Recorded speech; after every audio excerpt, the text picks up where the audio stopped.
नमस्कार मित्रांनो, स्वागत आहे तुमचं आपल्या चॅनल ऑल इन वरती। तर मित्रांनो, आजच्या भागात आपण बघणार आहोत जे की आपली जिल्हा परिषदची जेडपीची एक्झाम होणार आहे। तर त्यामध्ये फार्मसिस्ट हे देखील एक महत्त्वाचं पद आहे मित्रांनो। तर या फार्मसिस्टसाठी जे टेक्निकल क्वेश्चन आहे, तांत्रिक प्रश्न 40 मार्क्ससाठी विचारले जातात। सर्वात जास्त मोठा टॉपिक्स म्हणजे 40 मार्क्स कव्हर करणारा टॉपिक्स आहे आणि सोपा आहे मित्रांनो, कारण याचा अभ्यास ऑलरेडी आपण केलेला असतो। तर तसेच 40 मार्काचे जे प्रश्न विचारले जातात टेक्निकल क्वेश्चन आणि जे प्रश्न ऑलरेडी तुमच्या एक्झाममध्ये विचारले गेलेले आहे, तर मेनी टाइम्स आस्क क्वेश्चन जे आहे तर ते आपण आजच्या भागामध्ये बघणार आहोत। ही आपला पहिला भाग आहे बघा या सिरीजचा। फार्मसिस्ट याची देखील एक सिरीज आपली कंटिन्यू चालू असणार आहे। त्यामध्ये अधिक महत्त्वाचे प्रश्न जे की आपल्याला नेहमी विचारले जातात, तर ते प्रश्न आपण आजच्या भागामध्ये बघणार आहोत। चला तर मग आजच्या व्हिडिओला सुरुवात करूया। बघूया आजचा पहिला प्रश्न। तर हे प्रश्न आहे बघा, तुम्हाला यासाठी 4 ऑप्शन ठेवलेले आहेत आपण, जसं लास्ट टाइम आपल्याला कमेंट्स केलेले होते। तर बघा, uh sub centre is meant to be there for every dash population in hilly areas. तर बघा, एक सब सेंटर जे असतं, तर सब सेंटर जे आहे मित्रांनो, तर हे जे हिली एरिया असतो म्हणजे जो डोंगराळ प्रदेश असतो बघा, तर त्या प्रदेशामध्ये त्या भागामध्ये किती लोकसंख्येमागे हे असतं बघा। तर त्यामध्ये किती पॉप्युलेशन असायला हवी, त्यामागे एक सब सेंटर असतं बघा। उपकेंद्र ज्याला म्हणतो आपण, प्राथमिक आरोग्य उपकेंद्र जे असतं, तर ते उपकेंद्र किती लोकसंख्येमागे असतं। तर हिली स्टेशनचा जो एरिया आहे बघा, तर त्यामध्ये किती आहे बघा, तर ते आहे आपलं ऑप्शन क्रमांक बी बघा, 3000 लोकसंख्या। तर या ठिकाणी 4 प्रश्न ऑप्शन आपण ठेवलेले होते। 3000 लोकसंख्येमागे एक डोंगराळ प्रदेशामध्ये बघा, तर 3000 लोकसंख्येमागे एक उपकेंद्र असतं। तर हेच उपकेंद्र जे रेग्युलर एरिया आहे बघा, तर त्यामध्ये काय आहे, तर त्यामध्ये लोकसंख्या असायला ऑप्शन सी मध्ये बघा 5000 दिली आहे, ही रेग्युलर लोकसंख्येमध्ये आहे। आणि त्यानंतर 3000 डोंगराळ प्रदेश जर असेल त्यासाठी उपकेंद्र असतं। पुढील प्रश्न आपला असला आहे बघा, प्रश्न क्रमांक 2। प्रश्न क्रमांक 2 आहे, one primary health centre should be there for every dash dash rural, every population of the rural. बघा या ठिकाणी, तर या प्रश्नामध्ये आपल्याला प्रायमरी हेल्थ सेंटर विचारलेलं आहे बघा, प्राथमिक आरोग्य केंद्र। वरती आपण पाहिलं उपकेंद्र, तर जे आहे बघा रूरल एरियामध्ये जे आहे या ठिकाणी, तर ते किती लोकसंख्येमागे आहे आपल्याला या ठिकाणी विचारलेलं आहे। तर हे बघा किती लोकसंख्येमागे असणार आहे, तर ते आहे बघा ऑप्शन सी 30,000। तर 30,000 बघा जे आपल्याला विचारलेलं आहे रूरल भागात, ग्रामीण भागामध्ये जर प्राथमिक आरोग्य केंद्र आणि उपकेंद्र आपल्याला वरती विचारलेलं होतं हिली एरियासाठी म्हणजे डोंगराळ भाग। तर आता या ठिकाणी डोंगराळ भाग आपल्याला विचारलेला नाही, तर 30,000 लोकसंख्येमध्ये एक आरोग्य केंद्र असतं, प्राथमिक आरोग्य केंद्र।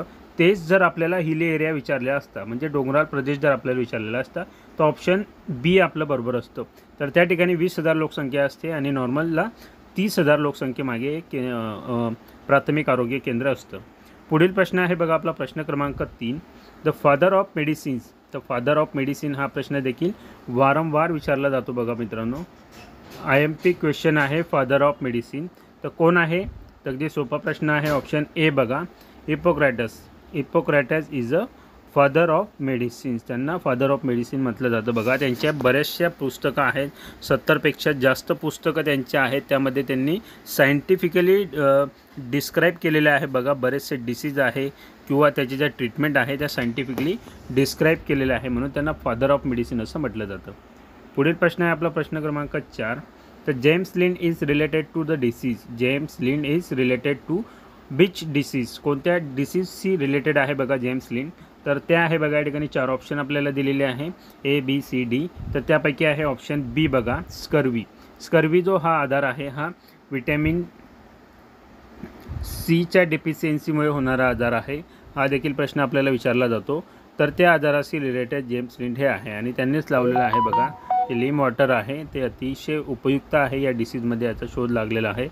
पुढील आहे की प्रश्न क्रमांक 5 बघा, तर DPT vaccination is related to disease. DPT vaccination is related to which disease, कोणत्या डिसीजशी रिलेटेड आहे बघा। खाली काही ऑप्शन आपल्याला दिलेले आहेत। तर DPT म्हणजे काय, डी म्हणजे काय, डिप्थेरिया, टी म्हणजे टिटॅनस आणि पी म्हणजे पर्टुसिस। तर डिप्थेरियामध्ये नाही आहे, टिटॅनस यामध्ये नाही आहे, तर काय आहे मग ऑप्शन सी बघा, पर्टुसिस। तर आपला ऑप्शन काय येईल, DPT vaccine is related to disease pertussis. या ठिकाणी जर आपल्याला दिलेलं असतं डिप्थेरिया, टिटॅनस आणि पर्टुसिस, तर ऑल ऑफ द अबव आपलं ऑप्शन झालेलं असतं, पण या ठिकाणी एकच दिलेलं आहे बघा, त्याच्या फुल फॉर्ममध्येच त्याचे नावं आहेत. पुढील प्रश्न आहे प्रश्न क्रमांक 6. Chicken pox is cause due to. Chicken pox हे कशामुळे होतात बघा, कोणत्या प्रकारचा डिसीजचा आहे चिकन पॉक्स. तर चिकन पॉक्स हे काय आहे, व्हायरसमुळे होणारा हा डिसीज आहे, व्हायरल डिसीज आहे बघा चिकन पॉक्स. त्यामध्ये बरेच आपल्याला अँटीव्हायरल ड्रग वापरताना दिसतात. जर हा झाला बघा, जसं असायक्लोव्हिर आहे, तर एक आहे अँटीव्हायरल ड्रग आहेत, हे यामध्ये वापरले जातात. पुढील प्रश्न आहे बघा प्रश्न क्रमांक 7. Measles vaccine is given under the national immunisation programme in which month किंवा इन विच इयर. कोणत्या महिन्यामध्ये किंवा वर्षामध्ये हे मिसल्स वॅक्सिन जे आहे गोवर लस ही दिली जाते बघा. तर या ठिकाणी काही ऑप्शन आपल्याला दिलेले आहेत. तर याचं योग्य ऑप्शन असणार आहे आपला ऑप्शन सी बघा, 9 मंथ्स. 9 महिन्यामध्ये असताना बाळाला ही लस या ठिकाणी दिली जाते बघा. पुढील प्रश्न आहे आपला प्रश्न क्रमांक 8. The classical triad of rubella include. The classical triad of rubella include काय, खालीलपैकी काय इन्क्लूड करतं बघा. क्लासिकल ट्रायड ऑफ रुबेला, जे रुबेलाचं जे आहे बघा, त्याचं आपण काय म्हणू शकतो, ते ओळखण्याचे जे सिम्पटम्स आहे किंवा त्या कशा प्रकारे आपण ओळखू शकतो, त्यामध्ये काय काय येतं बघा. तर त्यामध्ये बघा आहे बघा, कॅटरॅक्ट येतं, कार्डियक माल फॉर्मेशन असेल, त्यानंतर डीफनेस असेल बघा, डीफनेस असेल, ह्या ज्या गोष्टी आहे याच्यावरून जे आहे हे ओळखलं जातं बघा. म्हणून आपला ऑप्शन असेल option D, all of the above. पुढील प्रश्न आहे प्रश्न क्रमांक 9. BCG vaccine is given to protect against tuberculosis, meningitis, chickenpox or all of above. तर BCG vaccine is given to protect against कशाशी प्रोटेक्शन देण्यासाठी BCG वॅक्सिन आपल्याला दिली जाते बघा. तर ते आहे बघा TB, ट्युबरकुलोसिस. पुढील प्रश्न आहे बघा आपला प्रश्न क्रमांक 10. Oral polio vaccine is. Oral polio vaccine ही काय आहे, आपल्याला खाली काही ऑप्शन दिलेले आहे बघा. तर काय आहे ओरल पोलिओ वॅक्सिन, हे ओरल पोलिओ वॅक्सिन ही लाईव्ह वॅक्सिन आहे बघा. काय आहे, लाईव्ह वॅक्सिन आहे, लाईव्ह वॅक्सिन आहे. तर पुढील प्रश्न आहे प्रश्न क्रमांक 11 बघा. प्रश्न क्रमांक 11 असणार आहे आपला. काय आहे प्रश्न क्रमांक 11. Hepatitis A virus is mainly transmitted through.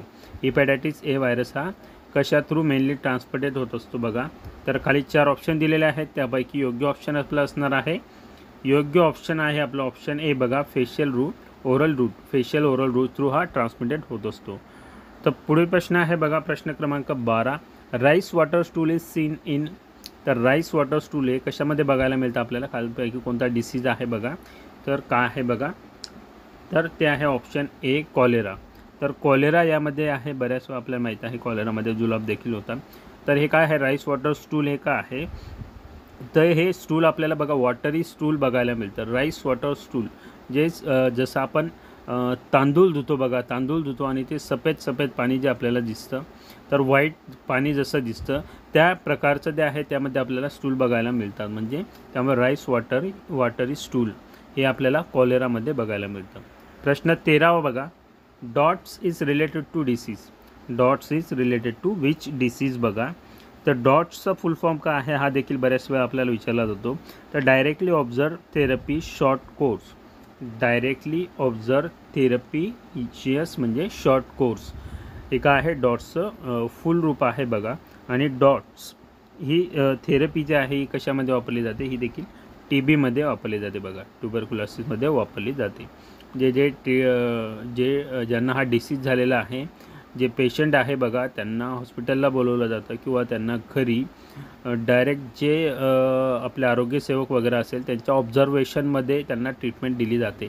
कारण तो कोर्स जो असतो त्यामध्ये बरेचसे अँटीबायोटिक वापरले जातात, कॉम्बिनेशन्स वापरले जातात.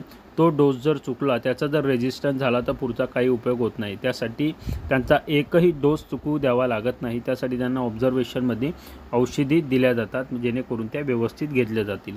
पुढील प्रश्न आहे बघा आपला. तर स्टोमियासिस त्या ठिकाणी चुकलेलं आहे बघा, वॉर्म नाही आहे. तर ॲन्सिलोस्टोमियासिस हे काय आहे बघा, is the other name for. हे दुसऱ्या कोणत्या याचं नाव आहे बघा, आपल्याला विचारलेलं आहे बघा. तर ॲन्सिलोस्टोमियासिस यालाच काय म्हटलं जातं बघा, हुकवॉर्म. तर हे कशाचं आहे, हुकवॉर्म इन्फेक्शन चं एक दुसरं नाव आहे बघा या ठिकाणी, हुकवॉर्म इन्फेक्शन. हे इन्फेक्शन कशाला होतं, आपल्या इंटेस्टाईनला होत असतं. इंटेस्टाईनला हे इन्फेक्शन जे आहे आपलं इंटेस्टाईनला हे आपलं इन्फेक्शन होत असतं बघा.